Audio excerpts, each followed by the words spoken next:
Hey, ladies and dudes, it's me once again, Rebecca Lynn Barkley, aka Boobop 97. This is my review for today. And today's review, ladies and dudes, I'm finally gonna end up the American Tail saga with its very good, underrated sequel. Well, sadly, I don't have a picture. It's just the an American Tail picture thing. Well, yes, it does have a sequel after all. So I'm going to go ahead and do my next movie review of An American Tail. Fievel Goes West. And this is truly one of my favorite movie sequels of all time, but truly a very underrated one, and I do love underrated movies with an underrated sequel. And yes, this is one of the films that didn't do so well at the box office. And the real fun fact is, ladies and dudes, about An American Tail, Fievel Goes West, it came on the same day as the the Disney film of Beauty and the Beast. Yes, it came on the same day as that film. But I think this is the reason why this movie didn't do so well at the box office, because this movie came in a very, very wrong timing. So I think it would have been better if they should have released this movie in the summer of 1991. Maybe that way the movie should have been way more successful than before, if you guys know what I mean. So, let's head on to its sequel, An American Tail, Fievel Goes West. All I could say about the main plot of the story, I think it takes place like a year and a half late, a year and a half later. It's been 1 year and a half after the events of An American Tail. If this where the timeline should have took place. So I think my main guess, it took place in a year and a half later.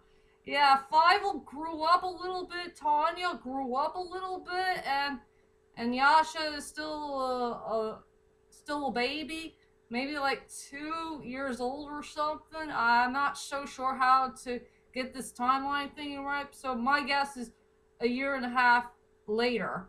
So yes, let's just say that the Mouse Quiz is having a hard time in America, fitting in and trying to have a good time, but they're still poor, broke, they don't have much money, and Fievel's birthday is coming up, so they decide to go to their next adventure in America to head on to the Wild Wild West. But on the way, Fievel began to notice that there's some brand new enemies on the loose, some brand new cats that live in the Wild Wild West. And they're going to hunt down those poor little micey wiceys and going to turn them into mouse burgers. It's up to Fievel, a very old dog named Wiley Burp, and Fievel's old friend Tiger. It's up to these three heroes to save the little miceys once again and stop those cats before they're going to turn those poor little micey wiceys into mouse burgers. That's all I can say about the main plot of the story. And I guess everybody wants to know is, what the heck do I think about An American Tail, Fievel Goes West? To tell you the truth is, ladies and dudes, this is still one of my favorite sequels, even to this day. I will say it's a really good sequel to watch. I will say I do like the storyline for the most part. The characters were likable as ever, plus the new characters. I love the animation. I think the animation was 10 times better than the original. It has a good score by the late James Horner.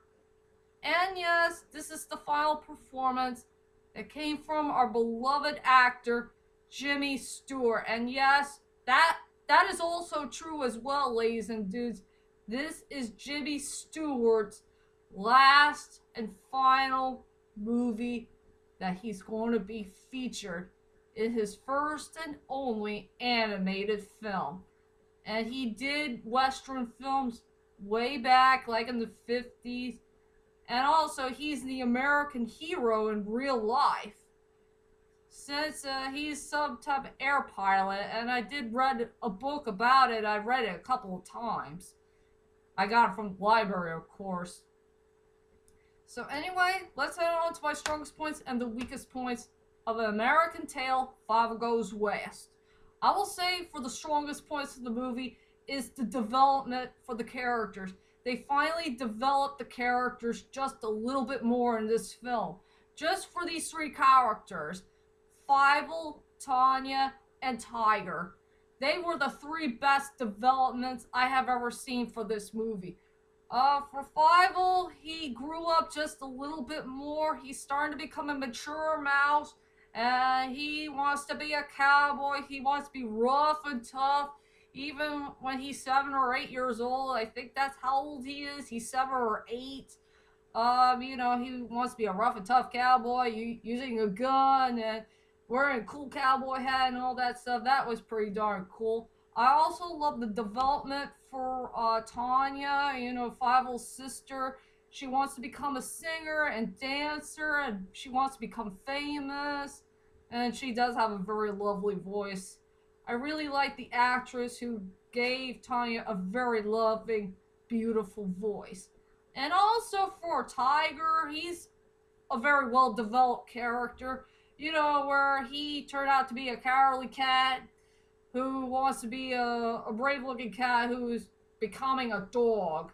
And I do like the part where Wiley Barb tried so hard to train Tiger to be a dog and not a frickin' cat.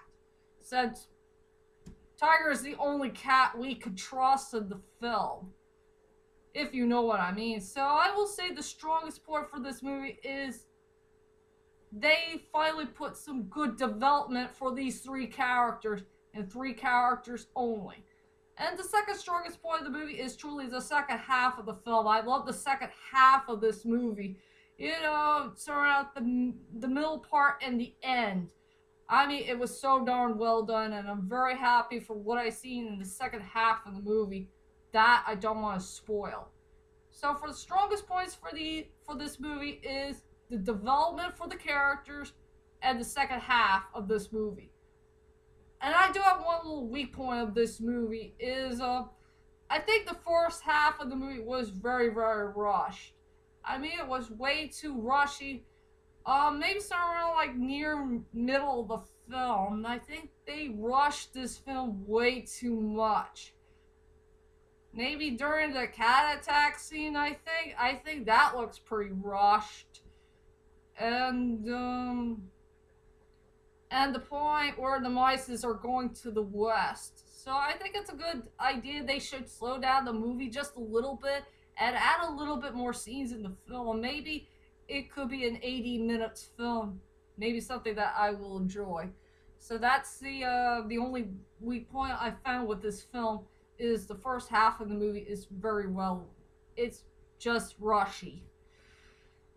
And now let's go on to the characters. I already talked about Fievel, Tanya, and Tiger for this review. I guess I'll go on with the new characters I enjoyed in the movie. I'll go with the two characters who are truly the best ones for the sequel, in my own opinion. The first character I want to talk about is Miss Kitty. Tiger's girlfriend. It's a good idea to add a new character for the film, to be the supporting character or the main character's girlfriend. I really like Miss Kitty. She is a very, very lovely cat. I really like her personality. I love her attitude. She has such grace and beauty for a cat, of course. And I do like the character development and chemistry between her and Tanya, and since they had their own dreams to become singers and dancers, and it's so nice for Miss Kitty to help out Tanya to get her wish to come true. To go on stage and do her singing and try to make up a very good performance for those cats. If you remember that scene. So yeah, I like Miss Kitty. She's such a sweetheart and she has a good heart, and I really like that relationship between her and Tanya, and also for Tiger as well. And the second character I want to talk about, and this will be my last, will be Wiley Burr, played by our beloved Jimmy Stewart. I will say this is the best and only good movie that I will enjoy from Jimmy Stewart. I mean, Jimmy Stewart is a great actor and a great legend. I really, really love his voice so much, and I really love him in this performance. And it's a sad shame this is his last and final film that he will be ever featured. Even we found out he is the real American hero in real life. I mean, Wiley Burr, he's a really cool looking dog with a great personality, great attitude. I like his look and design of the character. He's very wise, he's very gentle, he's a really, really good dog with a very good heart, and we already found out that he's getting old and I think he's dying somehow. Maybe. I'm not sure what the whole story is all about. Maybe they should develop him a little bit more in this film. And, yeah, this is one great performance that we'll never forget from Jimmy Stewart. If you guys know what I mean. Yes, he did pass away somewhere around in the 90s. Somewhere around June of 1997. I did find that out in the book for what I read about him when he became an air pilot and all that stuff. So yeah, all I could say for Jimmy Stewart, thank you so much for working so hard, for becoming a great actor. You're such a great guy, and I'm glad you are a human being in real life, and thank you for supporting our America. You are truly the real hero of our great home country, and thank you for all the great things you did from many years ago. We love you, dude, and we will miss you very dearly. Amen. So, without further ado, ladies and dudes, here's my final thoughts of The American Tail, Fievel Goes West. Overall, An American Tail, Fievel Goes West is a really good sequel to watch, and one of the most underrated films that you gotta see to believe. It had a good storyline for the most part. I do enjoy the characters. I love the animation. I love the songs. I love the score. And I also forgot to tell you, it has one of the best near endings that I will never forget in movie history. Just check out this epic near ending and you'll know what I'm talking about. And so for my rating for this film, I give it an 8.5 out of 10. I guess I like the first one better than the second, but I think I like it as equal in so many ways. So anyway, that's my whole entire movie review of An American Tail, Fievel Goes West. And join me next time. Once and again, I gotta go back to the movie theaters to see Beauty and the Beast. And I got some bad news to tell you. I will do that movie review late. So this will be my next late movie review for 2 weeks. And 2 weeks only. So I'll see you next time. Sayonara.